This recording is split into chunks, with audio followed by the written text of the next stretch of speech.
How you doing, guys? I'm just going to talk today about money, something I've been looking at for quite a while, and I have gained a kind of good idea, understanding of it, and yeah, it's just a lot of people have this obsession with money, which is fair enough. I heard on a kind of a talk I was listening to that it's not money that's the root of all evil. It's like kind of this obsession with it, and money is kind of needed for a basic standard of life.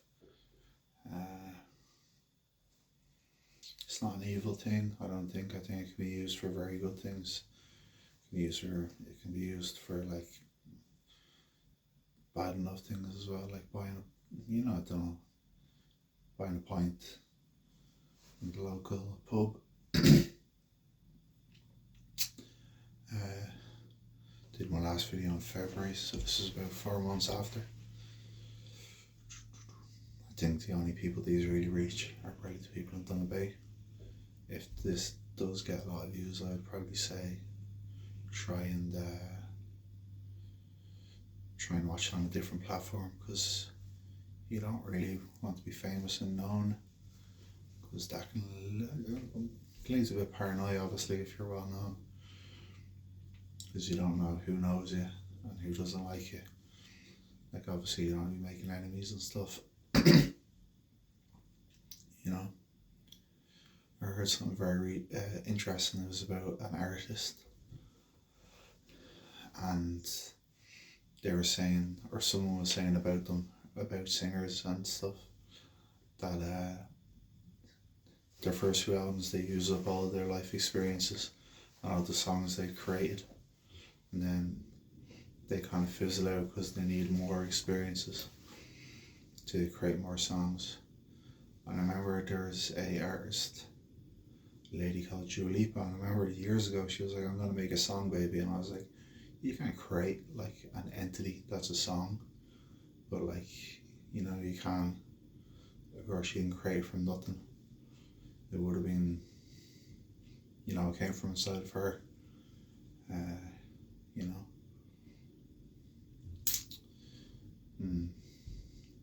First I thought money was, I did think money was the root of all evil, and then I started studying charities and like UNICEF and stuff, and like people give them money and it saves lives of kids, that's obviously a good thing. But then obviously, there are people, I always think about this guy, he won the lottery, and he got addicted to drugs and stuff, and he, I think, lost all his money, and he's back working again, I think a few years later. I also studied this thing is there's like blood money and there's drug money. I don't know all the types of money. I'd say there's a huge amount from different jobs and stuff. And yeah, money is definitely good to live at a certain standard, and money buys food, money buys college and school. One thing, it can make you very happy, because I donate to a charity that gives kits for people giving birth when there's no facilities. And that gives you good feeling, gives you good feeling of fulfillment and generosity,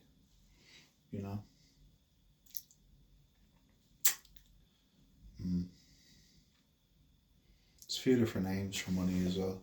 Money actually means energy, and then you can call money cash money, or you can call it cash or wealth, And Buddhism, which is the way of life I live, always says money is a desire, and you know there's hooks obviously to the desires, you know.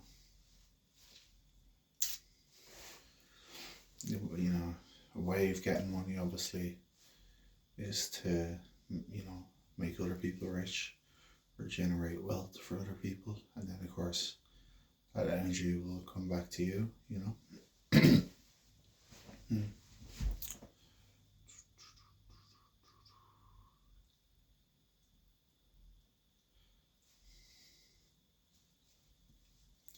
And I also feel like there's a duality of having money. It's like you can give 100% away, or you can just spend 100% of it on yourself. But it's, you have to mix both of them in, give some away, use some to be happy, you know.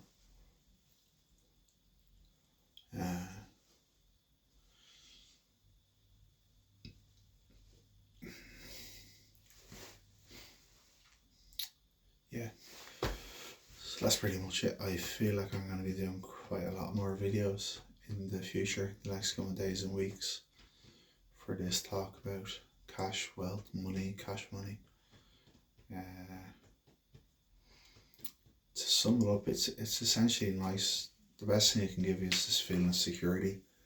And like if you're, it can be daunting thinking you're gonna work 30 or 20 years in a job, like kind of just doing that. That's your routine. You have money, you feel like you can do all you want. The best thing to do is like, you get money, say from winning the lotto or investing, then like it's very interesting.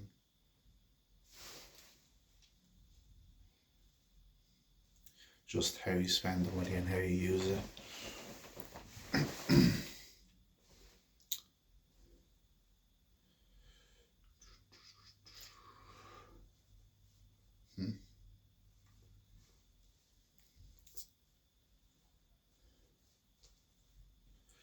Yeah, so that's it. To sum it up, yeah, cash, wealth, money, it can be a good thing, it can be a bad thing. I think like if you do get some, do the stuff maybe you've always wanted to do and get, and like obviously give it to the people that are close to you and who love you, and just be generous with it. And you know, don't go telling people, oh, I've got this amount of money in the bank account and all this. I think the enlightenment about money is that just this obsession with it can make you a bit ill. Like, and obviously if you're working for 30, if you have this future working for 30, 40 years, if you do get, you know, if you manage to come by millions from starting a company or investing, it can be nice. But I feel like if you do get money and you say, right, I don't have to work this job now, I'm just gonna do nothing, that's a bad idea. I'd say just start your own company and do what you've always wanted to do. I heard something very interesting. It's like the career you have to find in what you love doing and what makes you happy. And once you do, then like you'll have a life where you can work and have fun working, you know. I think a lot of people, they get money and obviously it's a problem because they're not very educated on how the whole thing works. And it's people think money's money, it's all the same, but how you earn it will affect the happiness you get from spending it, you know. So it's very interesting. Yeah, like I think one of the best types of money is priests. Obviously get paid, and they help cure afflictions and stuff. They get very a type of money that's actually quite good, and they can, you know, because they do really good deeds obviously, and the money they earn is great. Obviously if you serve God you don't get money just as it is, but if you're a good person, like they will say, we're going to give you this money, spend a little bit on yourself and use the rest to make the world better because you're good and you're able to give it away, you know.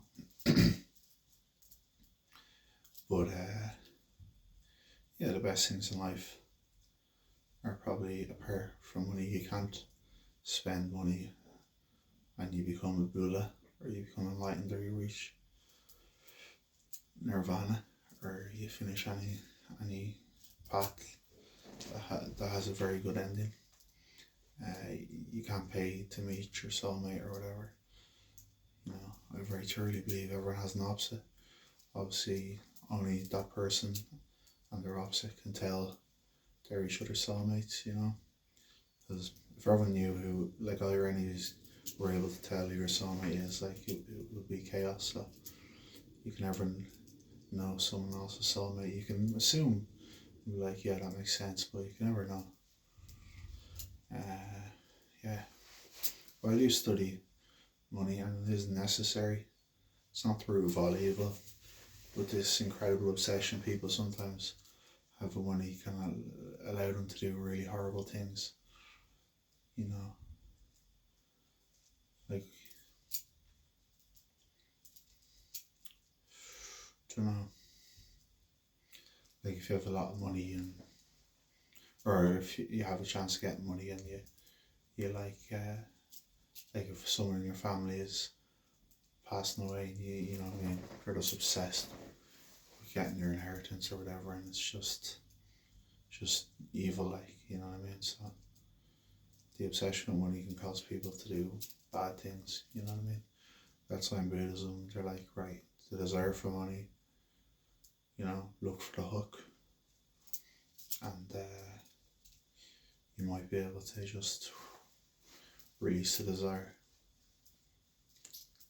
Like, the best thing in life is happiness, and you get that from following one of the Four Noble Truths, the third noble truth, or the fourth noble truth. There is a path to happiness, and like it's mindfulness, concentration, and then good thoughts, good deeds, and good speech. So it's very interesting. Yeah. But once you get that insight, it's the obsession that causes the bad deeds. You can see it very clearly. It's like people are willing to do absolutely anything because they have this obsessive love for money, and they'll just do anything like for money, you know.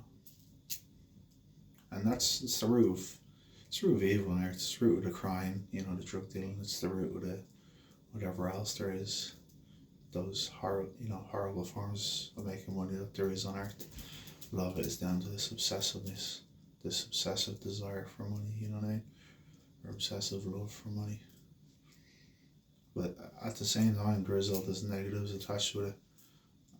But at the same time, you could give 20,000 to a village in maybe a poor area, South America, and sure, look, they're gonna be really benefit. They'll build skills and get, you know, all the stuff you need, the food and the clothes, you know. So yeah.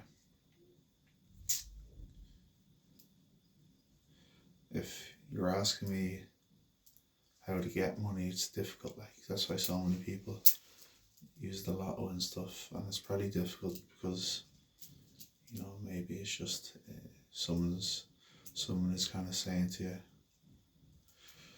someone wise is kind of saying, you know, you don't need the money. Essentially, it's nice to have it. Like, I've never really had a lot of money, but it's nice just to buy a pair of shoes or whatever.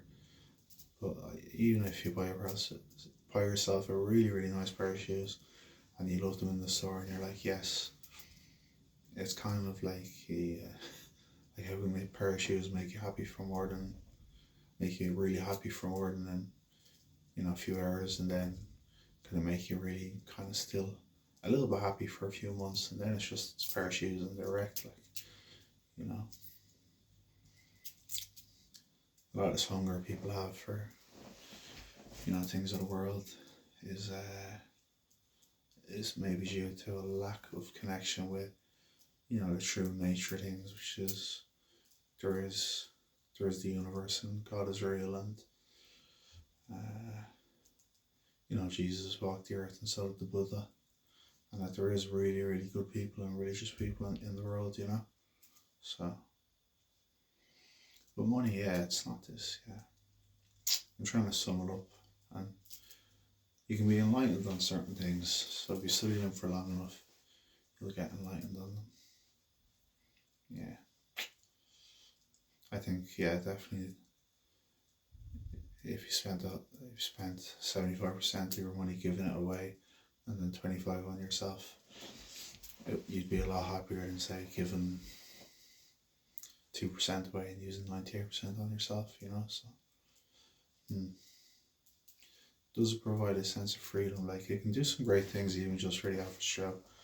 You can go on a lovely plane journey to a foreign country, you know, and you can.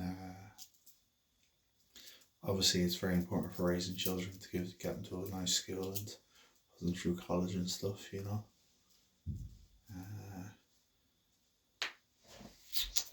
yeah, but it's like the desire as well can cause a lot of problems. I always thought it was desire that was the root, but it's the obsessiveness, because it causes you to miss out on life. And it's such the funny thing is, like, if you filled the void with with God and Jesus, and then like there's certain like parts of life, like walking through a forest and like looking at the trees, and there's birds all around you, and there's insects, and there's kind of mice. You can kind of hear the mice in the grass, in the thorns and stuff. The feelings it's indescribable. Like, it's a lot better than say, it is a nice feeling when your shoes arrive, you buy them online, and you're like, right, class. But then you're like, it's not a sort of satisfaction you get from actually being able to see things as they are. Like, even just looking at a tree,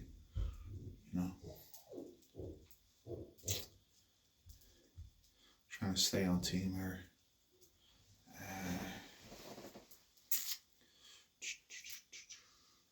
I just seriously believe if you earn money in a bad way, it's actually gonna it could actually really badly negatively affect your life. I do believe if you give a good person a lot of money, you know what they can do, in terms of affecting the world positively, can be huge.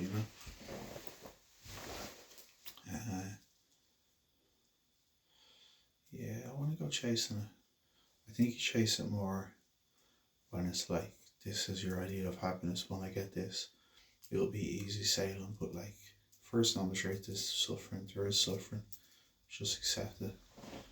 There can be a bit of it in your life. It doesn't need to be overcoming you. Just have a little bit. But God wants you to be happy. Obviously, He doesn't want you to suffer. Of course, suffering's part of life. The goal is to get to a place where it's so good you can't even, conceptualize it. It's just, that's pure land. It's indescribably good.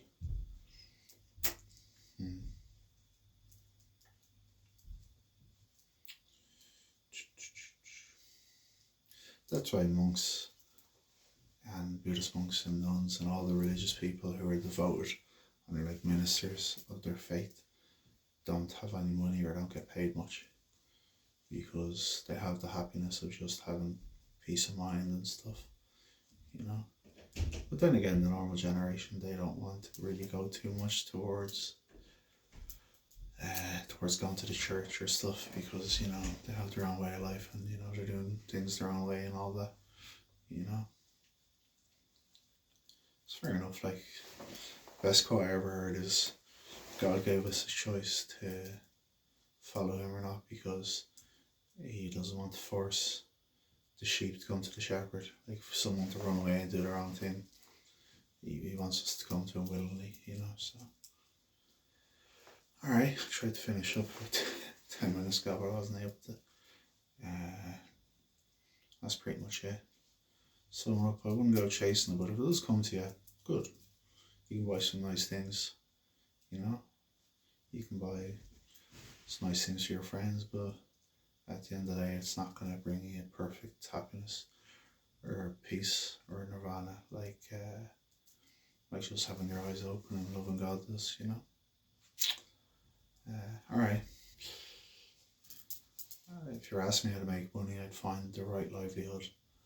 And, if you really want to know about money, just become a monk, and then you won't have any desire for it, because you'll understand it, and the fact that it's trying to fill a hole that is left by this hunger we have for our relationship with the Holy Spirit and Jesus and God the Father. Okay, I think I'm done. Alright, best of luck, guys.